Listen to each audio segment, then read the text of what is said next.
Donc bonjour à tous. Et comme je le disais à ceux qui me permettent d'être ici, c'est un exercice que je fais pour la première fois. Je suis assez peu habitué à lire mes propres textes. C'est une drôle de situation de me retrouver face à vous avec vos casques. Donc je risque d'avoir la voix un peu qui tremble au début, je sais pas, on va voir. Et puis, donc c'est un extrait de mon dernier roman qui est paru en début d'année, Le Blues des Phalènes, et qui a pour contexte général l'Amérique des années 20 et 30. Et donc dans cet extrait que j'ai choisi, qui ne spoile absolument rien de l'intrigue, voire des intrigues multiples, il va être question de trains. Et ce sont les trains de marchandises dans lesquels voyagent les hobos, donc ces migrants jetés sur les routes pendant la Grande Dépression américaine. Et deux personnages sont présents dans cet extrait. Un jeune garçon de 13 ans qui s'appelle Nathan et un autre hobo, une figure un peu paternelle qui s'appelle Steve. Voilà. Et le narrateur ou la narration interne est prise en compte par Nathan. C'est le personnage, le jeune adolescent qu'on entend. Mes morts du train. C'est comme ça que le gars des pompes funèbres les appelle. Mes morts du train. Les employés du chemin de fer lui en amènent plusieurs chaque semaine. Des corps retrouvés gelés dans les wagons frigorifiques, ou alors bien amochés au pied des talus des remblais, le long des voies, à l'entrée de la ville. Des anonymes livrés par charrois entiers dans les différents funérariums. Des morts qui ne sont personne, et que les gens d'ici aiment venir regarder sans les pleurer. Des morts qu'on enterre sous une croix, en bois, muette, dans le carré des indigents. Des morts qui peuvent encore servir un peu à quelque chose avant d'être jetés dans la fosse. Une attraction gratuite et une bonne publicité qui ne coûte pas cher, mieux que de grosses lettres électriques qui clignotent. Une occasion pour les passants de se rincer l'œil en frissonnant un peu, une opportunité pour les embaumeurs de se faire la main et d'exhiber leur talent. Ce matin, un homme et une femme accueillent le chaland à la devanture du Peaceful Meadows Funeral Home sur Folsom Boulevard. Debout bien raides sur le trottoir, dans des cercueils au capiton lilas, appuyés verticalement de part et d'autre de l'entrée, ils assument leur rôle d'enseignes et de rabatteurs avec sérieux, gravité et discrétion, des qualités éminemment appréciées dans le commerce du deuil. Le kid s'est figé en les voyant et s'est senti pâlir. Une inspiration de tout son sang, douloureuse, l'effet d'un siphon sous sa peau. Il n'est plus qu'un regard qui scrute sans ciller. La fascination a pris le dessus sur la gêne, la curiosité a dissipé le malaise. Le garçon est encore jeune, Nathan se dit que ce pourrait être lui, avec quelques années de plus, peut-être, à peine. Les joues fardées et pleines, l'expression sereine et avenante, la bonne santé apparente, créent un hiatus captivant, une énigme, dont la solution affleure, là, pas loin, mais ne se livre pas. Il sait qu'il pourrait être ce garçon, à l'allure fière, debout, dans son beau costume gris. Qu'il aurait pu, lui aussi, faire partie de la livraison du jour, un mort du train, débarqué d'une camionnette ou d'un tombereau. Si sa mère, où qu'elle soit, ne continuait à veiller sur lui, si elle ne l'avait pas protégé, si les plombs qui se sont fichés ce matin dans son pendentif noir avaient pu forer dans sa poitrine leur petit tunnel sombre jusqu'à son cœur. Sa mère. Ce pourrait être la jeune femme du second cercueil. Il croit reconnaître son sourire lointain, ses doigts fins, les lunules pâles sur ses ongles courts, ses boucles rousses comme des cascades d'incendie. « Hé, Iowa, allez, entre donc, il faut que t'essayes tes chaussures, on va pas passer la journée ici. » Steve est ressorti de la boutique et lui attrape la main au moment où il s'apprête à la poser sur la joue poudrée de la femme. Il lui en veut et se débat un peu pour tenter de la lui reprendre, contrarié par l'intrusion qui le frustre d'une caresse. Mais il se laisse finalement guider à l'intérieur jusqu'à une chaise, de nouveau en proie à un malaise qui lui tord les boyaux et lui cisaille les jambes.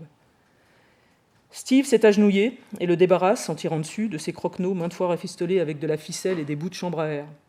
Puis il l'aide à forcer, l'un après l'autre, ses pieds dans une paire de brodequins. Sensation de froid atroce, vision écœurante des pieds glacés, bleuis de l'ancien propriétaire. Les orteils de Nathan se recroquevillent, grimacent, voudraient ressortir tout de suite. « Lève-toi et bouge un peu pour voir. Allez, ça dit quoi, kiddo ? C'est de la bonne pointure, t'es pas trop serré des arpions. Elles sont un peu grandes, un peu larges, un peu raides, un peu lourdes, comme s'il n'était pas tout seul dedans. La semelle en cuir épais ne plie pas. L'impression d'être perché sur 2 bascules bancales et de ne plus savoir comment marcher. Il s'est dandiné tant bien que mal, contracté, l'allure d'un automate grippé, 3 pas aller, 3 pas retour, en écartant les bras pour garder l'équilibre.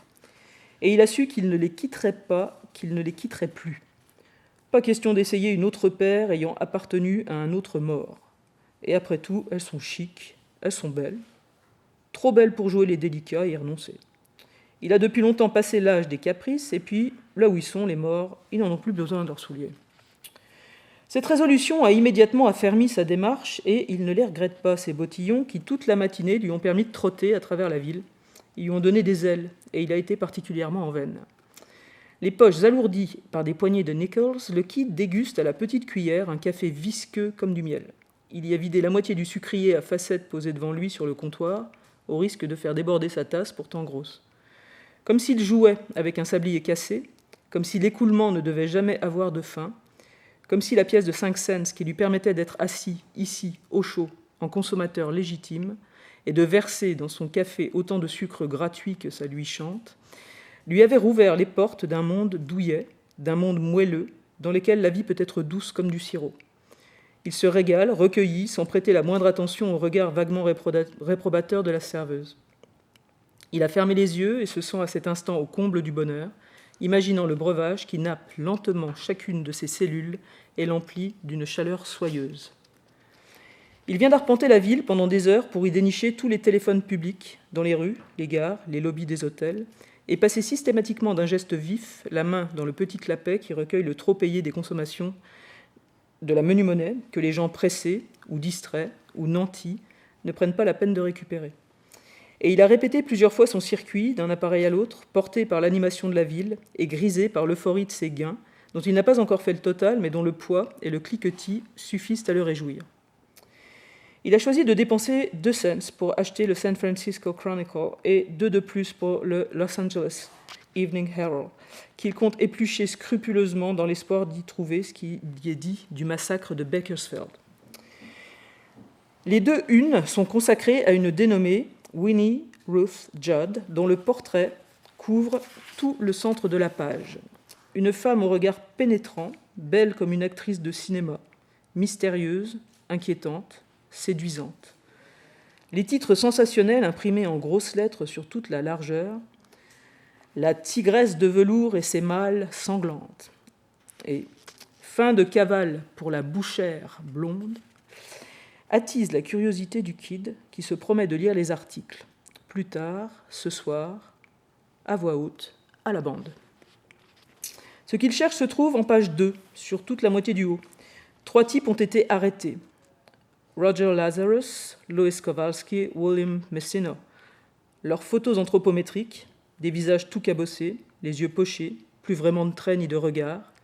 Une fusillade nourrie pendant l'interpellation, 4 policiers blessés, dont un agent fédéral dans un état critique. Les gars disposaient d'un véritable arsenal et ont des casiers déjà longs comme le bras. Et aussi des liens avérés avec l'IWW, des Wobblies, de fiefés syndicalistes, ça ne fait pas un pli, fauteurs de troubles et agitateurs professionnels connus pour faire le coup de poing ou le coup de feu lors des manifs et des meetings. Remontés par principe contre les propriétaires terriens, les planteurs, les fermiers, et selon des témoins fiables, 2 d'entre eux avaient eu le mois dernier des mots avec l'aîné des frères Hornby. L'avaient menacé de mort.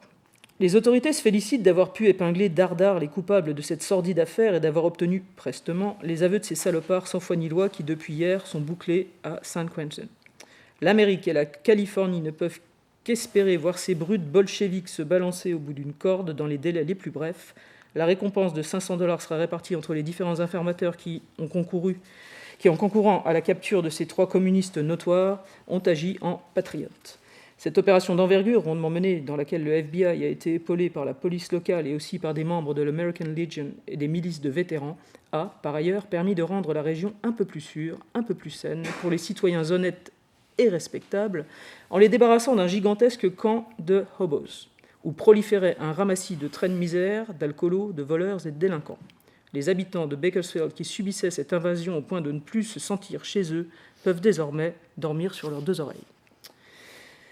Le Kid jette à nouveau un œil aux 3 visages bouffis par les coups, puis referme le journal. Il ne sait trop quoi penser de tout ça. Il est un peu barbouillé et aussi excité, en même temps.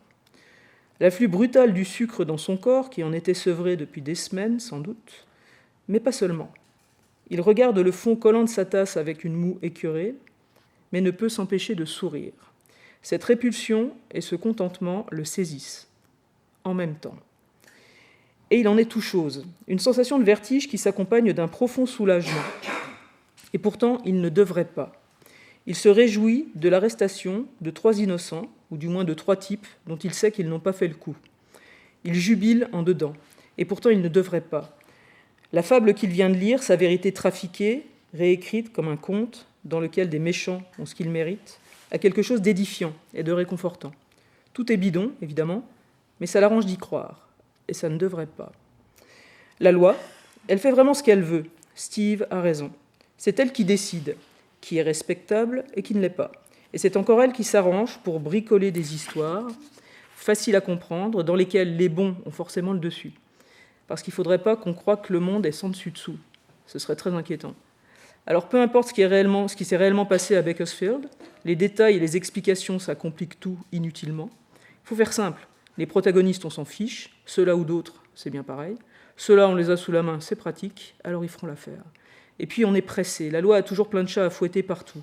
Les rôles sont vite distribués, déjà écrits. Chacun doit dire ce qu'on veut entendre. Et ceux qui voudraient changer leur réplique, on les cogne.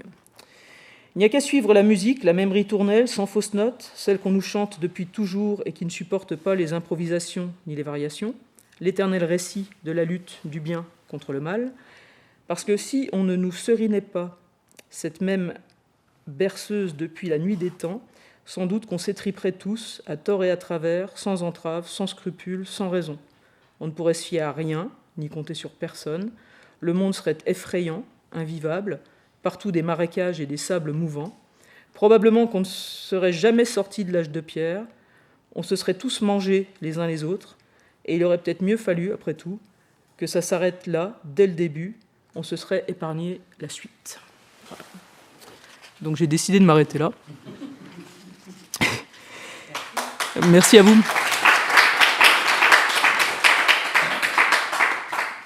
Et donc effectivement, sans rien spoiler du tout, mais le gamin en question, lui, sait ce qui s'est passé à Bakersfield, et donc était inquiet depuis quelques jours, parce qu'ils sont en fuite avec la petite troupe sur laquelle il s'est greffé, et donc de découvrir que finalement ce triple assassinat de Bakersfield a été résolu puisqu'on a chopé 3 types et puis on a décrété qu'ils étaient les coupables, et le rassure, et tout en le mettant finalement d'une sorte de malaise, mais lui fait comprendre que finalement la justice et tout ça, parfois dans le monde, c'est pas ça qui importe. Voilà. Donc c'était un petit morceau de ce dernier roman.